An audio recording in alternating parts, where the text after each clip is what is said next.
Baik, Assalamualaikum warahmatullahi wabarakatuh.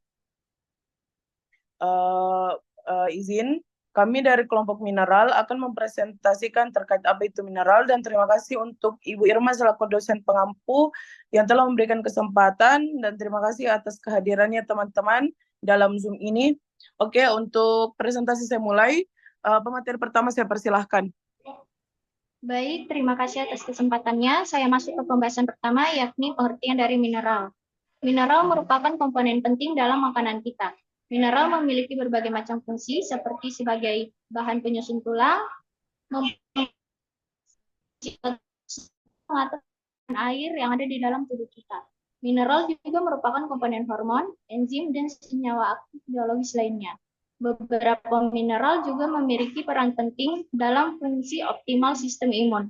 Hal ini menyangkut sistem pertahanan bawaan dan respons imun adaptif. Jadi dengan demikian, pasokan mineral dapat mempengaruhi kerentanan terhadap infeksi, tetapi juga berdampak pada perkembangan penyakit. Selanjutnya, ciri kimiawi dari mineral. Dalam pangan tersusun dari unsur-unsur kimia yang merupakan komponen anorganik. Mineral terbagi menjadi dua, makro dan mineral mikro. Unsur-unsur mineral adalah karbon, hidrogen, oksigen, dan nitrogen. Selain itu, mineral juga mempunyai unsur kimia lainnya yakni kalsium, klorida, besi, magnesium, fosfor, kalium, natrium, dan sulfur.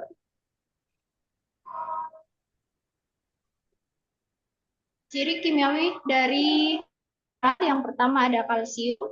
Ciri kimiawi dari kalsium ialah unsur logam alkali tanah yang memiliki simbol kimia Ca dan nomor atom 20. Yang kedua ada magnesium. Kimiawi dari magnesium ialah unsur logam alkali tanah dengan simbol kimia Mg dan nomor atom 11. Yang ketiga ada kalium. Ciri kimiawi dari kalium yakni unsur logam alkali dengan simbol kimia K dan nomor atom 19. Yang keempat ada natrium. Ciri kimiawi dari natrium ialah unsur logam alkali dengan simbol Na dan nomor atom 11. Yang kelima ada zat besi. Ciri kimiawi dari zat besi ialah unsur logam dengan simbol Fe dan nomor atom 26. Yang keenam ada yodium. Ciri kimiawi dari yodium ialah unsur non-logam dengan simbol I dan nomor atom 53. Yang ketujuh adalah unsur logam dengan simbol Zn dan nomor atom 30. Dan yang terakhir ada tembaga. Ciri kimiawi dari tembaga ialah unsur logam dengan simbol Cu dan nomor atom 29. Selanjutnya, fungsi utama dari mineral. Ada 5. Yang pertama ada sebagai komponen utama dalam tubuh atau struktural elemen. Yang kedua sebagai elektrolit yang mengatur tekanan osmotik atau fluid balance. Yang ketiga sebagai aktivator atau terkait dalam peranan enzim dan hormon. Yang keempat merupakan unsur dalam cairan tubuh atau jaringan. Dan yang terakhir dapat mengatur keseimbangan basa, asam, dan permeabilitas membran. Selanjutnya,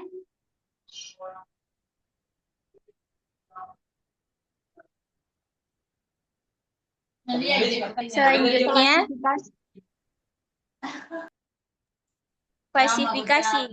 Mineral dapat diklasifikasikan berdasarkan kegunaan dan jumlahnya. Mineral berdasarkan kegunaannya yaitu pertama, mineral esensial. Itu merupakan unsur mineral penting yang kekurangan dapat menyebabkan kelainan proses fisiologis atau yang termasuk mineral esensial yaitu kalsium atau Ca, fosfor, kalium, natrium atau Na, dan magnesium, G, besi, tembaga, zinc, dan mangan. Kedua yaitu mineral non-esensial, yaitu merupakan golongan yang tidak atau belum diketahui kegunaannya dalam manusia. Apabila keadaannya di dalam tubuh lebih dari normal dapat menyebabkan keracunan. Yang termaksud mineral non-esensial adalah timbal, merkuri, arsenik, kadmium, dan aluminium.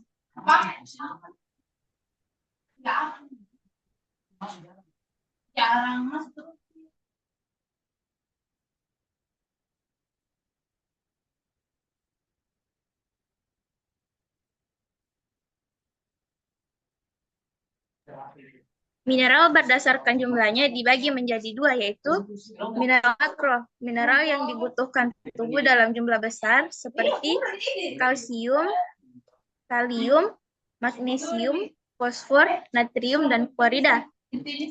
Kedua yaitu mineral mikro, mineral yang dibutuhkan tubuh dalam jumlah sedikit seperti zat besi, zat tembaga, zinc, yodium, selenium, mangan, fluor, kronium, molibdem, dan sulfur.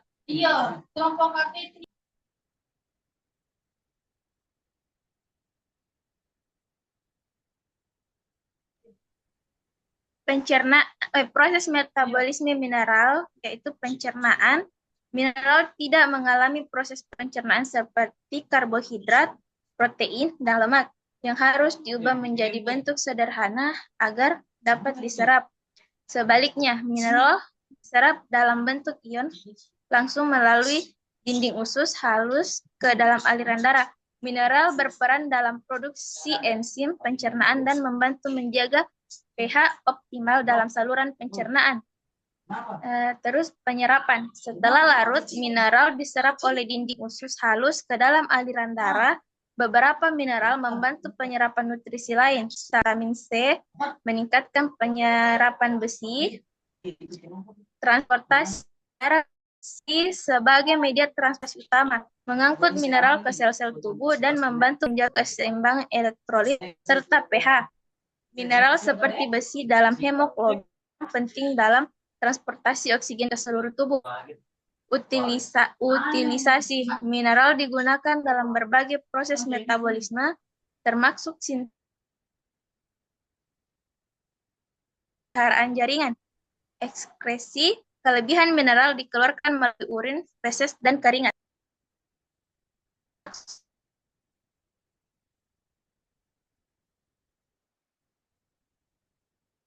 Ada kebutuhan harian untuk bayi 0 sampai 5 bulan. Kalsium itu 200 mg. Fosfor 100 mg.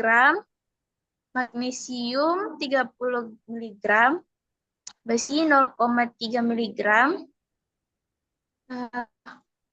Sodium 90 mg.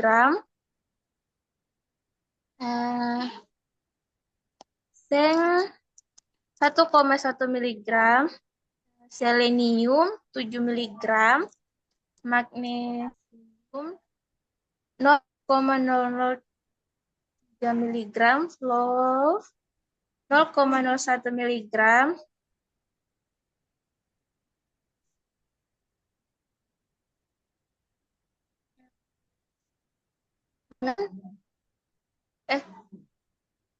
Kromium 0,2 mg. Dan itu anak usia 6 sampai kalau saya di kampung juga dan tidak pakai kuah begitu di dikukus banget tuh pakai ditambah nasi kalau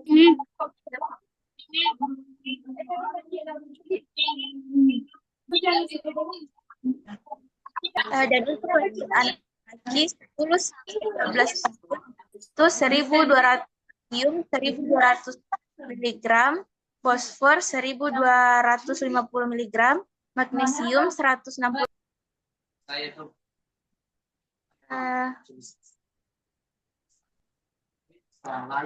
Rhodium 120 mg, seng 8 gram, selenium 22 mg, mangan 1,9 mg, fluor 1,8 mg, kromium 28 mg, kalsium 3.900 mg, natrium 1.300 mg, fluor 1.900 mg, tembaga 700 mg.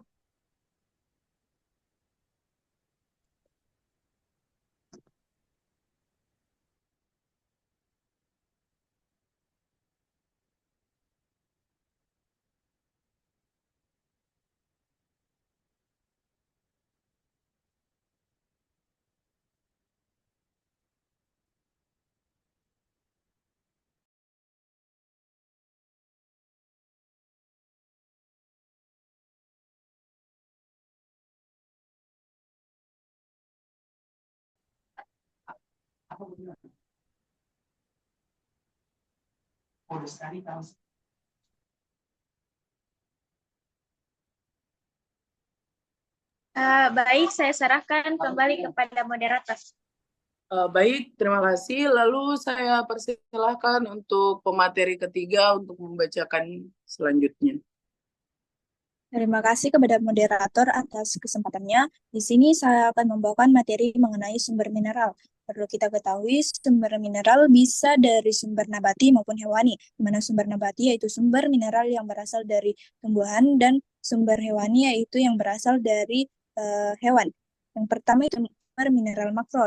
Yang pertama fosfor. Dapat kita lihat pada gambar, sumber fosfor bisa berasal dari daging. Sumber lainnya bisa dari susu tanpa lemak dan kacang polong. Kemudian kalsium. Sumber kalsium dapat kita temukan pada makanan laut. Sumber lainnya bisa ditemukan pada susu, keju, sayuran hijau seperti kangkung dan lobak hijau. Yang ketiga yaitu magnesium, yaitu sumbernya berasal dari kacang-kacangan. Sumber lain bisa dari alpukat, sayuran hijau seperti brokoli dan bayam, serta tahu dan tempe. Yang keempat, sumber natrium. Natrium dapat kita temukan pada garam dapur. Yang kelima yaitu kalium. Kalium dapat kita temukan sumbernya pada susu. Contoh lain seperti buah yaitu apel, pisang, sayur seperti asparagus dan wortel, serta kacang-kacangan. Yang keenam yaitu zat besi. Zat besi mudah kita temukan sumbernya pada ikan. Sumber lain bisa pada daging merah, kacang merah, dan kurma. Selanjutnya sumber mineral. Sumber mineral mikro yang pertama yaitu kromium dapat kita temukan pada sayur-sayuran seperti buncis, kentang, brokoli, dan juga berada pada daging sapi dan makanan laut. Yang kedua yaitu iodium dapat kita temukan pada makanan laut seperti ikan, udang, dan rumput laut. Mangan dapat kita temukan pada biji-bijian, gandum, dan buah. Yang keempat yaitu pada zinc. Sumber zinc bisa berasal dari telur. Contoh lain sumbernya yaitu pada kerang tiram, daging sapi, dan jambu biji. Yang kelima itu selenium. Selenium sumbernya bisa kita lihat pada gambar yaitu pada jamur. Contoh sumber lainnya itu seperti ada pada telur ikan, kacang-kacangan, daging ayam, dan pisang. Yang keenam yaitu tembaga. Sumber tembaga dapat kita temukan pada buah alpukat. Sumber lain yaitu makanan laut seperti tiram, lobster, dan cumi-cumi. Selanjutnya yaitu akibat dari kekurangan dan mineral. Yang pertama itu kekurangan mineral. Kekurangan mineral adalah kondisi ketika tubuh kita tidak mendapatkan asupan mineral yang cukup, di mana kekurangan mineral ini dapat menyebabkan sejumlah gejala pada tubuh kita, mulai dari menurunnya imun tubuh, badan lesu, hingga gangguan fungsi otot. Kekurangan mineral ini dapat disebabkan oleh pola makan yang tidak sehat dan melakukan diet yang ekstrim. Yang kedua yaitu kelebihan mineral. Kelebihan mineral yaitu kondisi di mana tubuh kita tidak mendapatkan asupan mineral di mana tubuh kita mendapat asupan mineral yang berlebih, yang menyebabkan berbagai gejala dan masalah kesehatan. Contohnya keracunan zat besi, gangguan intensional, penurunan pembekuan darah, serta kesulitan bernapas.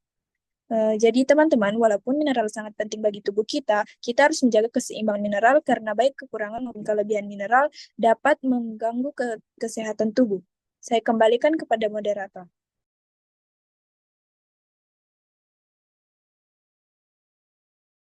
Baik, terima kasih untuk teman-teman. Saya persilahkan apabila ingin memberikan pertanyaan, silakan tuliskan di kolom komentar. Terima kasih.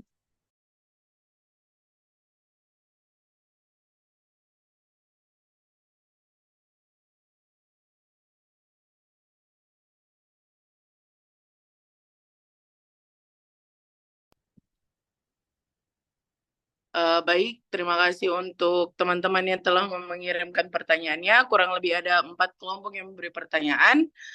Saya mulai dari pertanyaan pertama dari Andi Zakia, kelompok 6.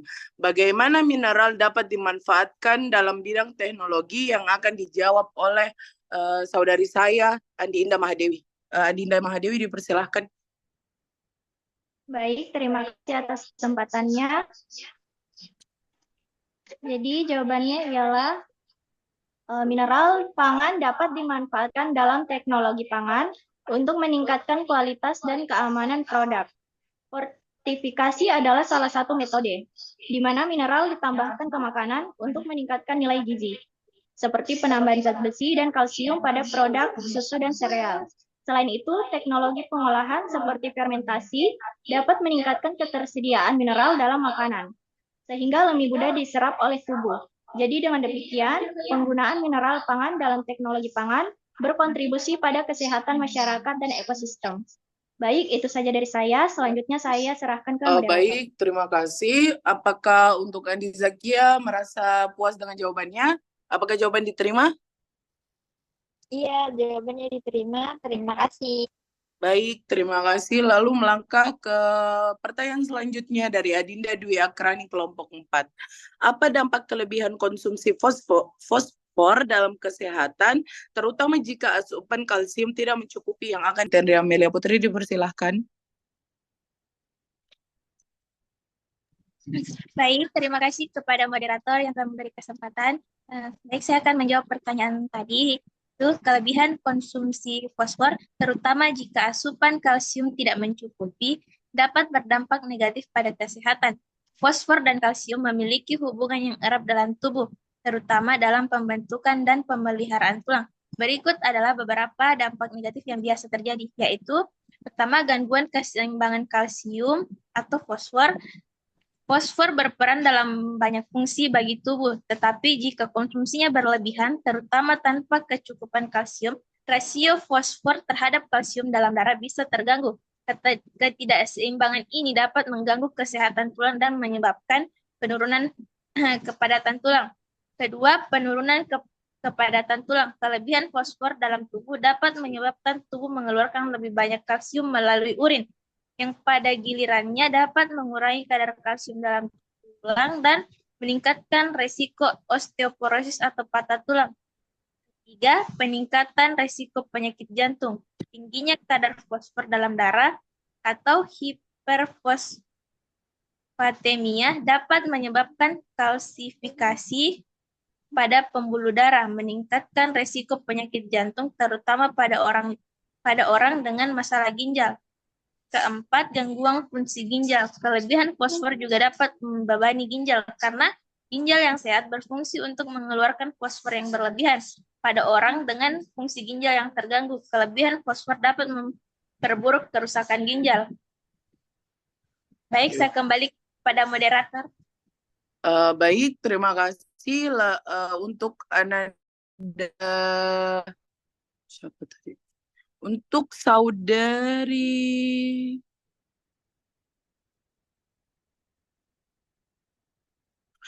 Untuk saudari Adinda Dwi Akrani, apakah jawabannya diterima?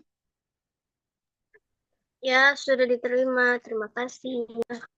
Baik, terima kasih. Lalu melangkah ke pertanyaan selanjutnya dari Arsilia dari kelompok 7, yaitu bagaimana hubungan antara natrium dan tekanan darah tinggi, yang akan dijawab oleh Alvina Julianti. Alvina Julianti, saya persilahkan. Baik, terima kasih atas kesempatannya.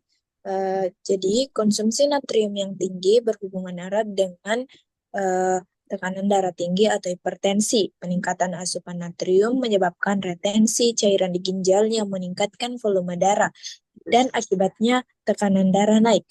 Penelitian menunjukkan bahwa individu dengan konsumsi natrium lebih tinggi cenderung mengalami peningkatan tekanan darah, baik sistolik maupun diastolik. WHO merekomendasikan asupan natrium di bawah 2 gram per hari untuk mengendalikan hipertensi. Oleh karena itu, pengurangan konsumsi garam sangat penting bagi pasien hipertensi untuk mencegah komplikasi lebih lanjut. Itu saja dari saya kembalikan ke moderator. Baik, terima kasih. Apakah untuk saudari Arsilia Pramifta diterima jawabannya? Diterima, terima kasih. Baik, terima kasih. Lalu melangkah ke pertanyaan selanjutnya dari Asra Wadibah dari kelompok 3. Apa efek defisiensi mineral tertentu pada tubuh? Yang akan dijawab oleh Alvina Julianti. Alvina Julianti, saya persilahkan. Baik, terima kasih atas kesempatannya. Jawaban atas pertanyaannya tadi itu yaitu kekurangan mineral atau defisiensi mineral tertentu dapat menyebabkan berbagai efek negatif pada kesehatan tubuh kita. Antara lain yang pertama yaitu kelelahan ekstrim, di mana kekurangan zat besi mengurangi hemoglobin yang menyebabkan kekurangan oksigen ke jaringan sehingga mengakibatkan kelelahan yang ekstrim. Yang kedua, kram otot dan nyeri sendi. Kalsium yang rendah berkontribusi pada kelemahan otot dan kram pada tubuh kita. Yang ketiga itu detak jantung yang tidak teratur. Defisiensi magnesium dan zat besi dapat memicu aritmia. Yang keempat, mati rasa atau kesemutan, di mana kekurangan magnesium dan kalium dapat menyebabkan mati rasa atau kesemutan. Dan yang terakhir adalah penurunan sistem imun, di mana kurangnya mineral yang dapat meningkatkan daya tahan tubuh, contohnya kekurangan zinc. Itu saja dari saya serahkan kepada moderator. Baik, apakah untuk Asrawadiba sekiranya jawabannya diterima? Ya, diterima. Makasih. Oke, baik, terima kasih. Untuk operator, minta tolong slide.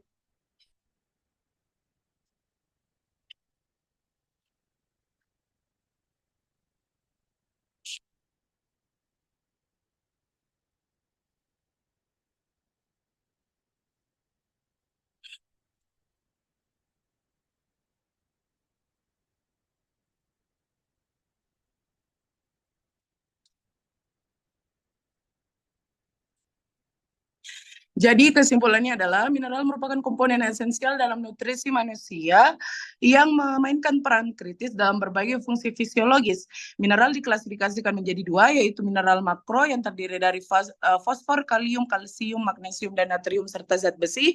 Lalu yang kedua adalah mikro. Mineral mikro terdiri dari kromium, yodium, mangan, zinc, selenium, dan tembaga. Lalu kebutuhan mineral pada tubuh kita yaitu kebutuhan mineral makro lebih dari 100 mg per hari, sedangkan untuk mineral mikro kurang dari 100 mg per hari. Kita sebagai manusia perlu memahami tentang jenis-jenis mineral yang dapat, seperti makanan apa yang bisa kita dapatkan untuk memenuhi mineral dalam tubuh. Kebutuhan mineral kita per harinya, mineral sama-sama akan memberikan penyakit. Jadi sudah sepatutnya sebagai manusia kondisi tubuh kita dan jumlah mineral yang dibutuhkan agar tercapainya kesehatan yang optimal. Maaf bila adanya kesalahan, karena kesalahannya datang dari kami dan kesempurnaan hanya milik Allah. Wabarakatuh. Warahmatullahi wabarakatuh.